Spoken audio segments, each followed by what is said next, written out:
우리 인생을 표현하는 여러 단어들이 있지요. 그 중에 우여곡절이라는 단어가 있습니다. 네 한자를 모아서 만든 단어인데요.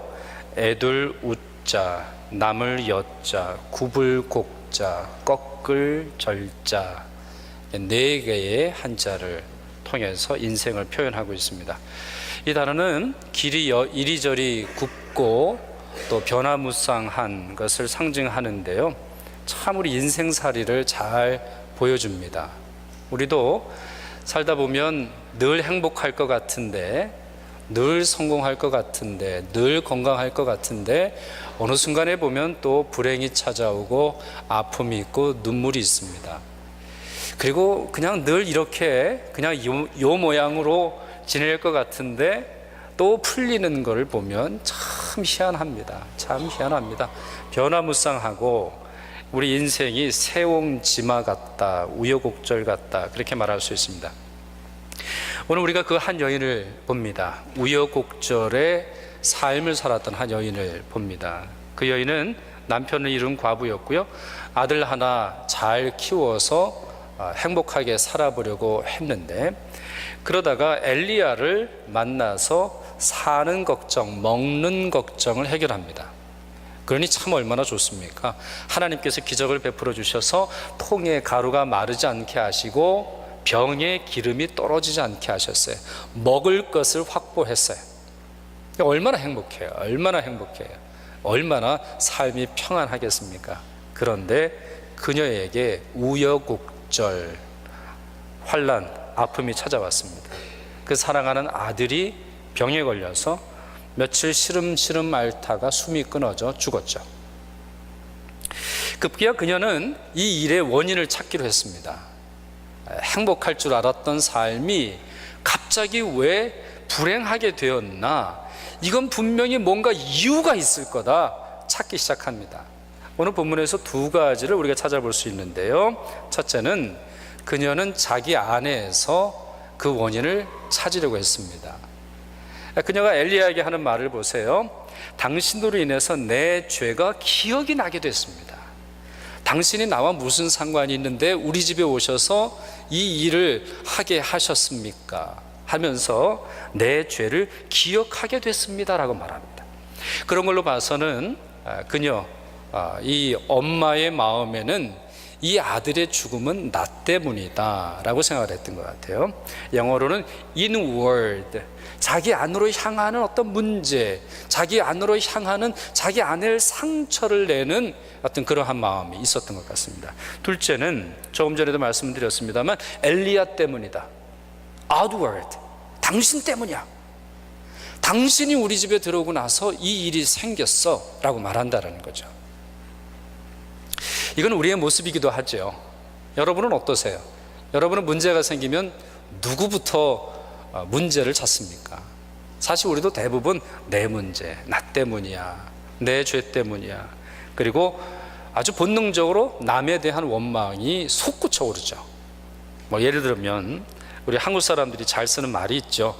우리 교회 가정에서는 거의 안 쓰는 말인데 요즘 드라마를 보면 이런 말 많이 하죠. 예를 들어서 며느리에게 며느리가 잘못 들어와서 그렇다. 며느리 때문이다.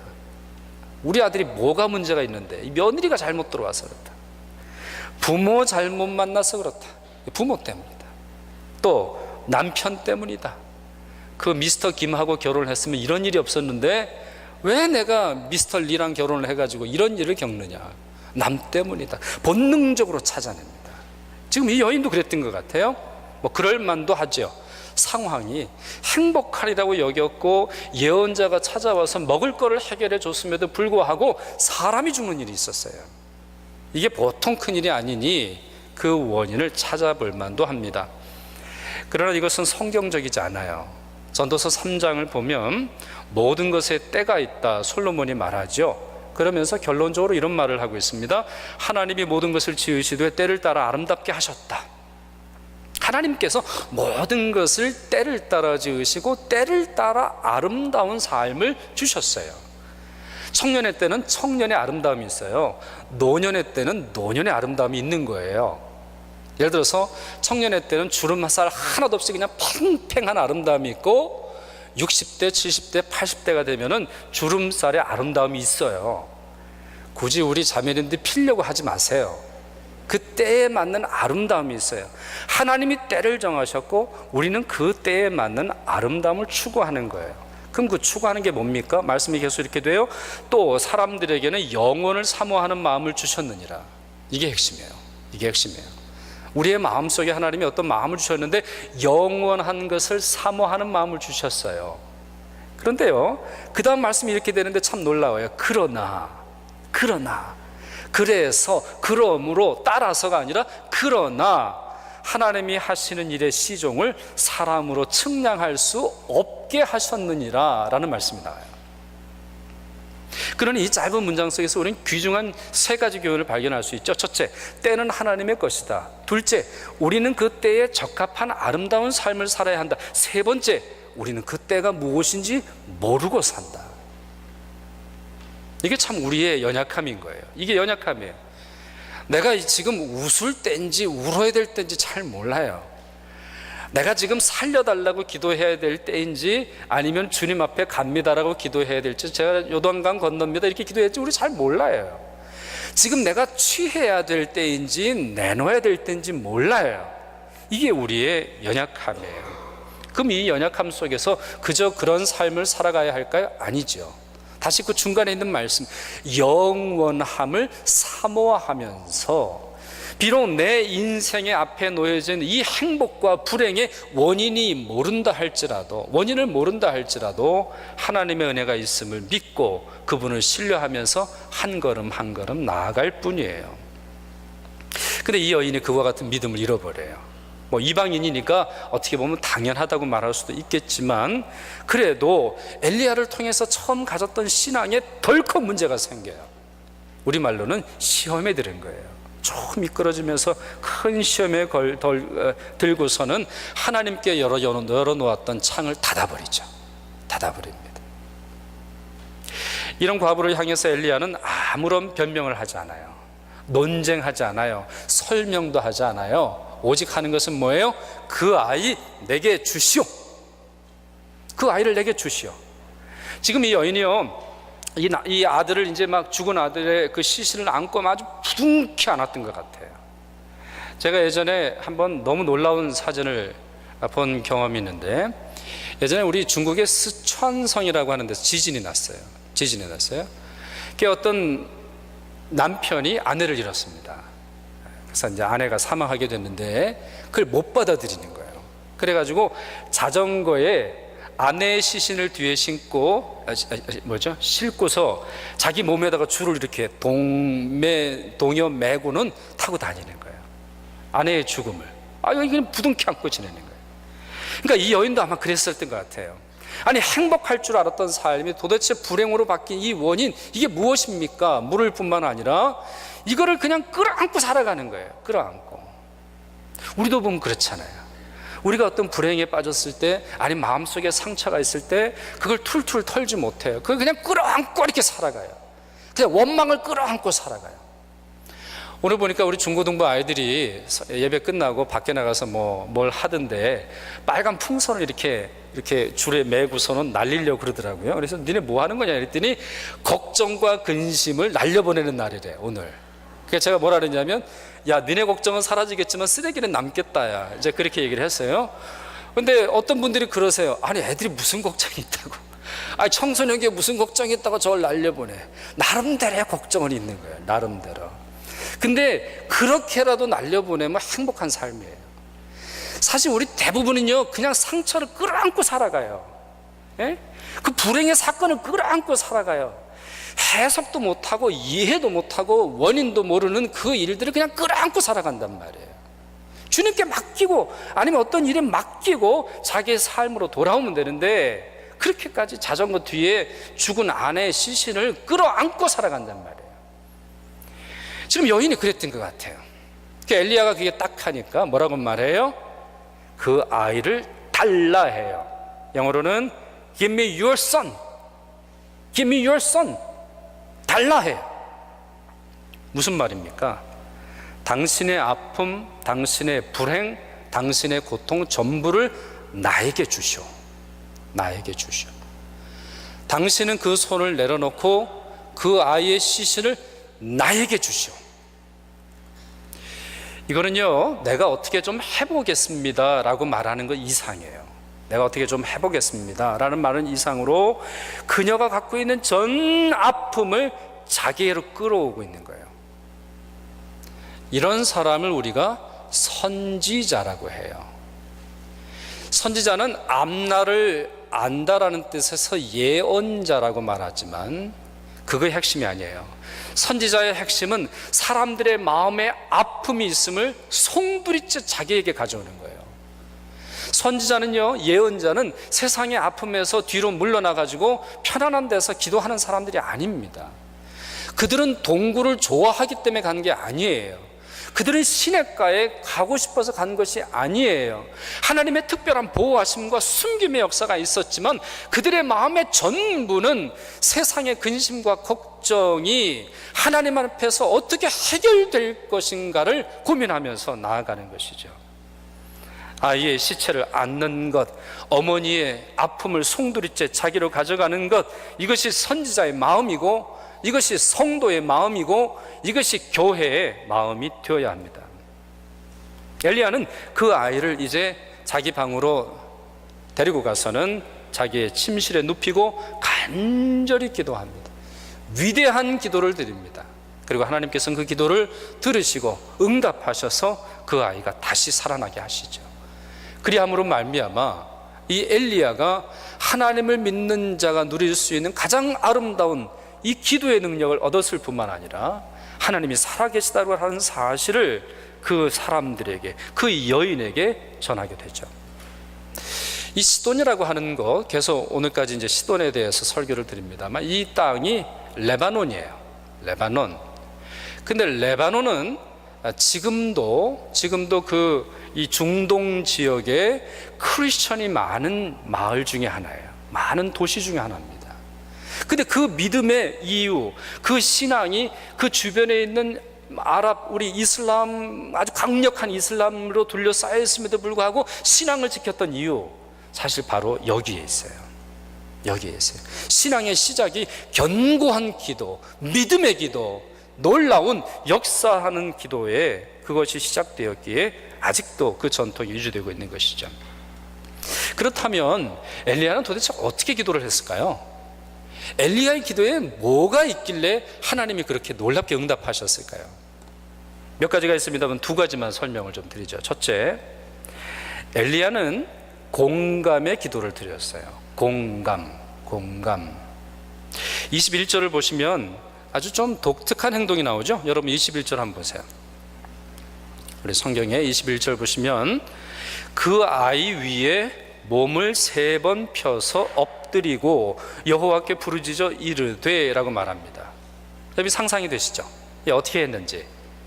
아이를 이렇게 눕혀놓고 자기의 팔을 이 아이의 팔에 갖다 댄 거예요. 또 자기의 다리를 아이의 다리에 갖다 댄 거예요. 자기의 뺨을 이미 싸늘하게 식어버린 아이의 뺨에 갖다 댄 거예요. 또 자기의 심장을 이 아이의 이미 멈춰버린 심장에 갖다 댄 거예요. 왜 그랬을까요? 왜 그랬을까요? 이거 잘못하면 좀 이게 오해받는 일이 주술 같은 거 아닙니까? 주술 같은 거. 이거 어떤 샤머닉한 거예요? 미스틱한 거예요? 그러려고 하는 거예요? 아니에요. 성경 전통에 아주 깊이 뿌리 박은 거예요. 특별히 무슨 성경 전통이냐? 안수의 전통이에요. 여러분, 왜 우리는 안수를 할까요? 왜 목사에게 안수를 합니까? 왜 장로에게 안수를 합니까? 우리 교회는 권사 안수를 안 합니다만 제가 한국에 있을 때 교단은 권사에게 안수를 줬어요.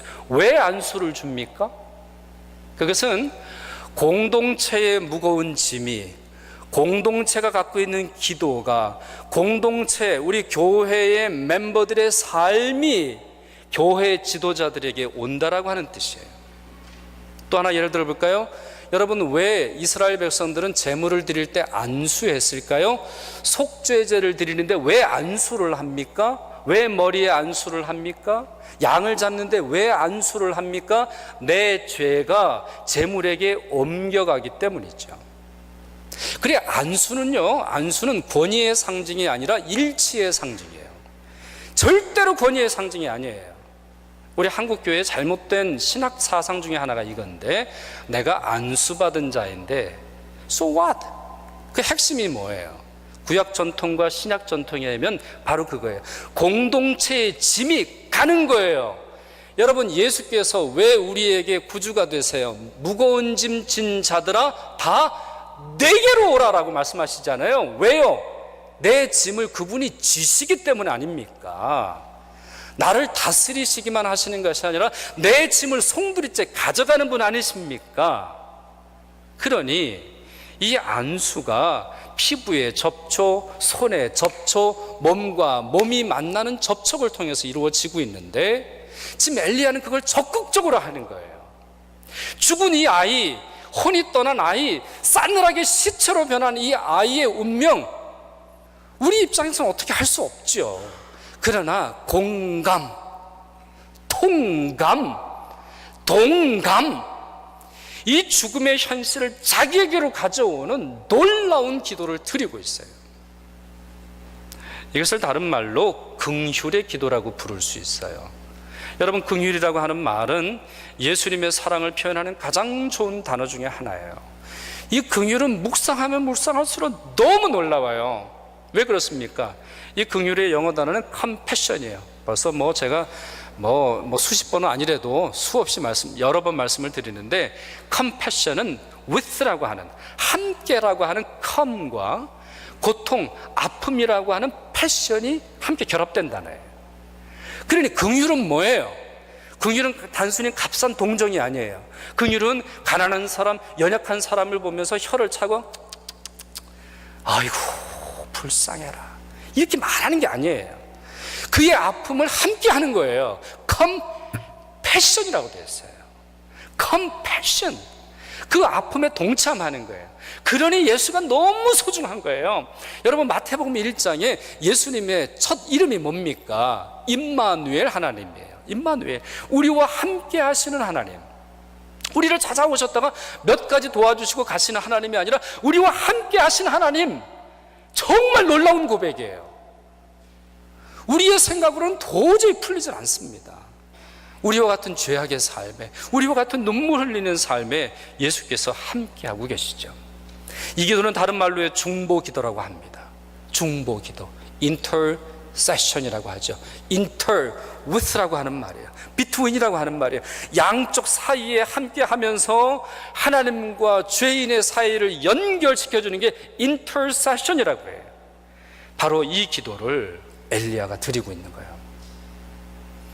이러한 중보의 기도, 이러한 긍휼의 기도, 이와 같이 통감하고 공감하고 정말 죄인과 이 상처와 불행으로 인해서 아파하는 사람과 동감하면서 기도하는 것이 하나님의 역사를 일으키는 것이죠.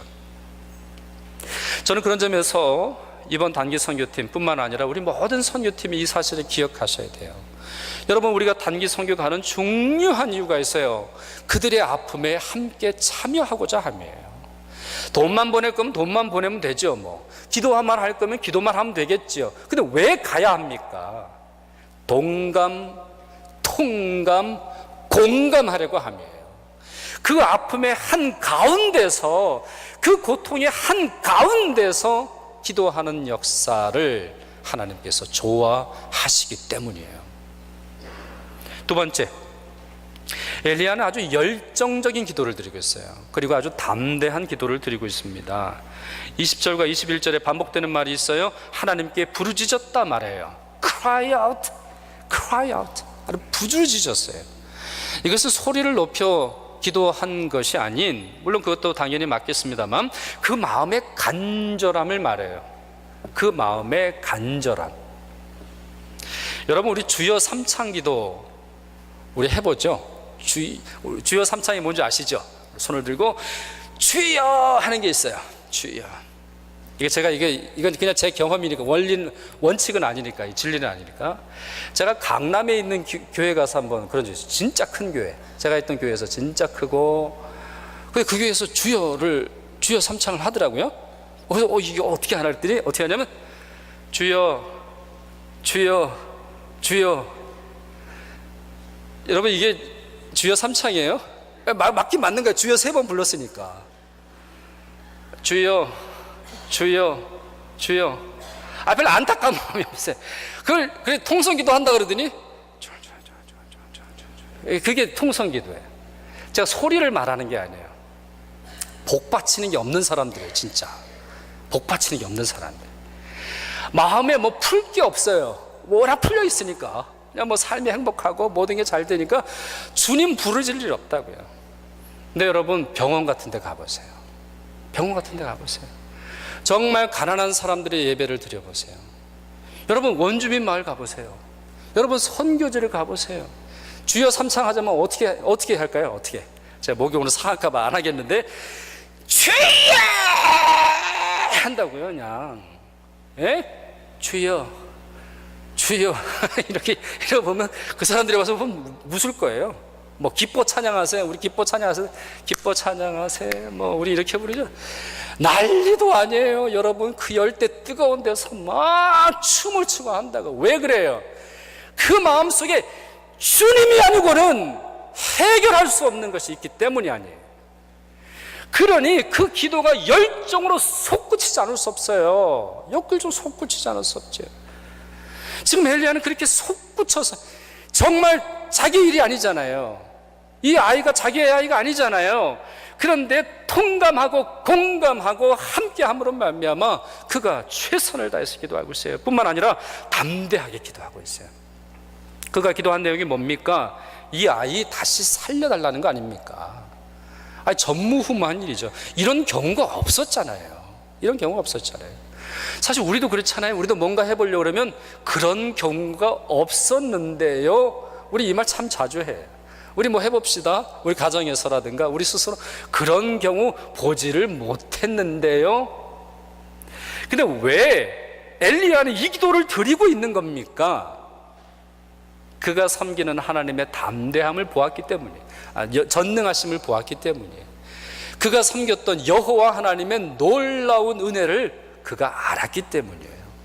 아무도 가르쳐주지 못했지만 그가 이 하나님을 신뢰하고 기도하였기에 하나님께서 응답하신 겁니다. 물론 이 점에서 오해하시면 안 돼요. 죽은 사람 살려내야 좋은 기도라고 하는, 담대한 기도이라고 하는 걸 여러분들이 생각하시면 안 돼요. 오직 그것만이 하나님이 받으시는 기도구나, 이런 생각을 하시면 안 됩니다.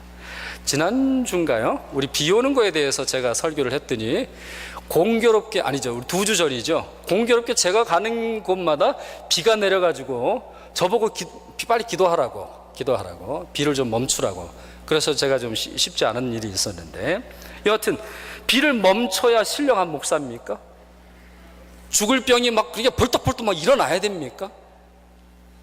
오늘 본문에서 말하는 담대함의 핵심이 뭡니까? 여러분, 성경에서는 또 다른 담대함에 대해서도 말하고 있죠. 예를 들어서 모세를 보세요. 모세는 그가 그토록 원했던, 무려 120년 동안 원했던 가나안 입성을 바로 앞두고 하나님이 부르셨어요. 너 못 간다. 근데요, 모세는 전혀 아쉬워하지 않고 하나님 말씀에 순종하죠. 그대로 그 영혼이 그냥 떠나요. 모세는 무덤도 없었어요, 여러분. 모세는 막 화려한 무덤 짓는 분들은 아주 수치스러운 거예요. 무덤이 없었어요. 예수님은 아예 무덤이 아직 비었잖아요. 어쩌면 그 무덤 재활용했는지는 몰라요. 나중에 누가 또 썼는지는 모르겠는데. 여러분, 다윗을 보세요. 다윗이 바세바와 부정한 짓을 했지만 아이를 낳았어요. 아들을 낳았거든요. 근데 이 아이를 하나님께서 치시니까 기도를 합니다. 기도를 해요. 금식하면서 기도합니다. 옷을 갈아입지 않고 기도를 합니다. 씻지 않고 기도를 해요. 근데 이 아이가 결국에는 이제 세상을 떠났어요. 그러니까 신하들이 난리가 난 거예요. 신하들이. 야, 큰일 났다. 왕이 얘가 살아있을 때도 저렇게 슬퍼했는데, 병이 걸려가지고 죽어가는 것 때문에도 저렇게 슬퍼했는데 애가 죽었다면 얼마나 더 슬퍼할까. 웅성웅성 되는 거예요. 다윗이 그걸 알았어요. 죽었느냐? 죽었습니다. 그러느냐? 그러더니 다윗이 자기 방으로 가더니 씻고 옷 갈아입고 밥을 먹었어요. 너무 이상하죠? 너무 이상해요? 조금 전까지는 살려달라고 했는데 하나님이 부르시니까 툴툴 털고 옷 갈아입고 기름 바르고 자기 일을 나갔어요. 담대함이죠. 담대한 기도를 드렸기 때문이에요. 예수님은 어떠신가요? 예수님은 살고 싶으셨어요. 예수님도 십자가 앞에서 살고자 하는 마음이 있으셨어요. 그러나 예수님 안에는 그와 같은 것이 욕망으로 자리 잡지 않았어요. 살고자 하는 개인의 마음이 있었지만 그것을 인해서 하나님의 뜻을 거역하지 않으셨어요. 그 모든 것이 하나님의 뜻임을 알고 순수하게 받아들이는 기도를 하시죠. 그 기도야말로 담대한 기도가 아닙니까? 그런 점에서 핵심이 무엇입니까? 이 엘리야의 기도에서 배워야 하는 것이 무엇입니까? 병을 고쳐야만 되는 것이 아니라 병 속에서 나타나는 하나님의 역사가 무엇인지 알아야 되는 것입니다. 죽은 사람이 다시 살아나야만 하나님의 역사가 나타나는 것이 아니라 죽음 너머에서까지도 우리를 부활케 하시는 하나님의 은혜가 있음을 알고 그 죽음을 담담하게 맞아들이는 것이죠. 핵심은 하나님입니다.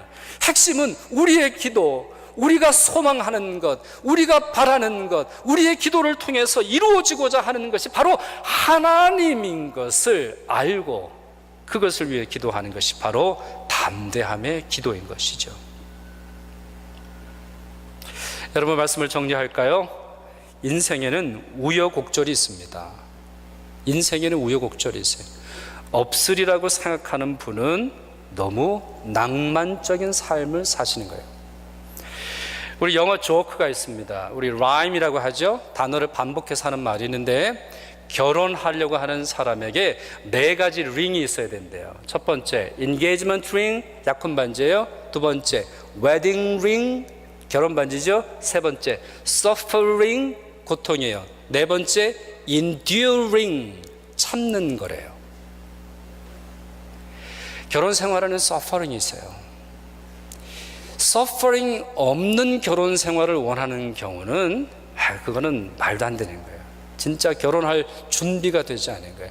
enduring, 참고 인내하고 기다리는 그런 마음이 없다면 진정한 결혼 생활을 모르는 거예요. 결혼 생활이 그렇다면 자녀를 낳고 기르는 건 더한 거예요. 자녀만 또 있어요? 자녀의 자녀까지 있잖아요. 그러니 인생에는 반드시 이 불행이라고 하는 파도, 고난이라고 하는 파도, 우리를 집어삼킬 것처럼 하는 파도가 반드시 몰아칩니다. 그러기 전에, 그러는 과정 중에라도, 그런 후에라도 우리가 이 엘리야의 기도를 배워야 합니다. 믿음으로 기도해야 하고 열정적으로 담대하게 기도해야 하고 자기를 탓하지 말고 남 탓하지도 말고 상황 탓하지도 말고 시대를 탓하지도 말고 오직 하나님의 때를 바라보면서 영원을 사모하면서 살아가야 하겠습니다.